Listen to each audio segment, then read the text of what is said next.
if you were to win on September 3rd, what would be the first thing you would do? Sleep. The reality is that throughout my term, I have tried to ensure that I stayed close with the people. So this is nothing new. Coming into our community, moving around, checking on the person to see how they are. We are really campaigning on the work that we have done. We have done a lot of work over the last 4 years, especially focus on infrastructure such as the road networks, focus on water, focus on education, expanding our health services, and focus on the people, trying to ensure that we help them in whatever way possible as they go through the ups and downs of life. So we're in the Bethany area. It's one of the areas that we are very proud of the work that we have done. We actually did a brand new road through Bethany, and this area is a real testament that it makes a difference who your government is and who your member of parliament is, because they had their road scheduled to be fixed from as far back as 2009. There was a change of government. It never happened. And thankfully, when we came in, we were able to, one, run a new water pipeline from the Hounslow to Newell and fully pave and Barber Green their road. So we have done the work and we campaign on the work. But the reality, as we say to the people, we have done a lot of work, but there's still a lot of work to be done. So me seeking a second term is really about continuing the work that we have done. We haven't been able to do every area. We haven't been able to do every project that we want to do. And I think the people recognize that it would take time because there has been years of neglect, unfortunately, in this constituency. So right now, what we're saying to the people is thank you for your support thus far. We look forward, we respect, we honor your support, and we want it again as we continue to work on your behalf. I've always prided myself in a campaign that you really don't focus on your opponent. What you do is go out there and give your best. So that was what I did in 2016. We really went out there, we gave it our best in terms of convincing people to give us an opportunity to serve them. And they came out in droves and we won by 2,000 votes.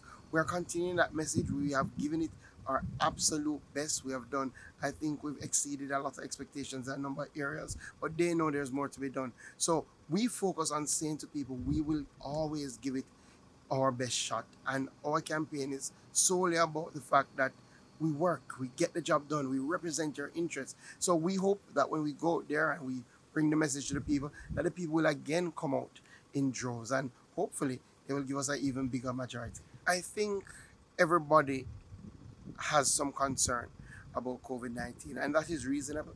I think part of our job as representatives is to assure them that they can be safe, the health protocols that they need to adhere to. We have met with all our worker corps and we have spoken to them about the health protocols in relation to going to voters, interacting with voters. As you can see, I am walking around with a very small team because again, the health protocols indicate how many people should accompany you. Plus, I much rather a quieter, personal campaigns. I really enjoy that person-to-person, giving people the opportunity to speak to their member of parliament. So we keep the team small and we reassure, especially our older voters, that one, we will ensure that we put things in place. We've already spoken to like our drivers regarding how many voters they can bring on each trip to keep in the health protocol. So we're putting things in place. In fact, I have appointed somebody from my management team that is the chief protocol officer in relation to COVID-19. So for example, for our nomination day, he coordinated a full sanitization team that came out and distributed masks, that sanitized people's hands, checked temperatures, things of that nature. And he's going to be coordinating our COVID preparedness for election day. So we're not leaving anything to chance. The reality is that we all realize we have to live with COVID, right? There's no vaccine now. Life must go on. So how can we live safely with COVID and get through the critical things?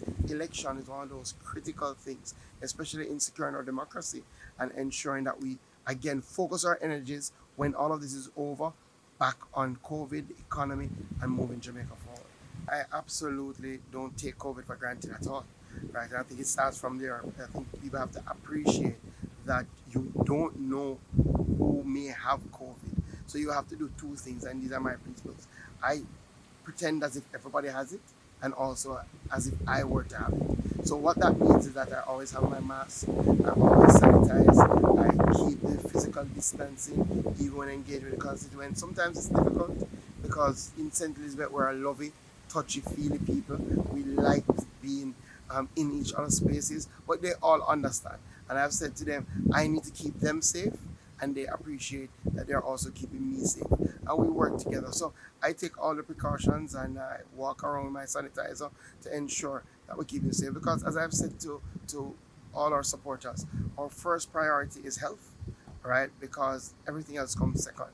If you're not healthy, then you won't be able to represent, you won't be able to serve, you won't be able to go out there and make your voices heard as they will do on election day. So health is our first priority, and we coach everything around that. So it does mean a more low-key election campaign, but again, we're campaigning on substance, not hype. So we're very hopeful. We're very confident that the people will come out and will continue giving us opportunity to work on their behalf. If you were to win on September 3rd, what would be the first thing you would do? Sleep. Sleep. Campaigns are always hectic, non-stop. And again, I have ensured that throughout my term that I'm with them in the good times and the bad times. I go share the families when they have somebody who has passed, a loved one, to show my respect. I go when they have birthdays. I'm with them at their dances. I'm with them at church. I'm with them right around the clock. And what we do during the campaign season is just heighten that. So it's non-stop. We have been on the road every day for probably the past 4 weeks. And definitely since the election has been called, there has been no day that we have not physically been on the road. So as soon as it is finished, clearly I'm going to try and get even one day rest, but then we'll continue to work. Part of what I'm doing in my manifesto this year is I'm making a 90-day commitment to my residents of Southwest St. Elizabeth about some of the projects that will start within my first 90 days of office. So, for example, we're going to be looking at the road network from Barbary Hall to Beach Cross, right? I'm going to commit to them that I'm going to work to get that started within the first 90 days. We're looking at the Great Bay Road. We're committing that we're going to get that started within the first 90 days. Lewistown Blunters, we're going to get that started within the first 90 days. Our water pipeline system that we're doing in Lansing, that will be finished within that 90-day period. So the reality is that not only is my manifesto talking about general things, but now I have the ability to give more specific assurances to the people. I think they recognize that based on the track record thus far, if we say something is going to happen, it is going to happen. It's not if, it's just when. So I think now I'm much more prepared,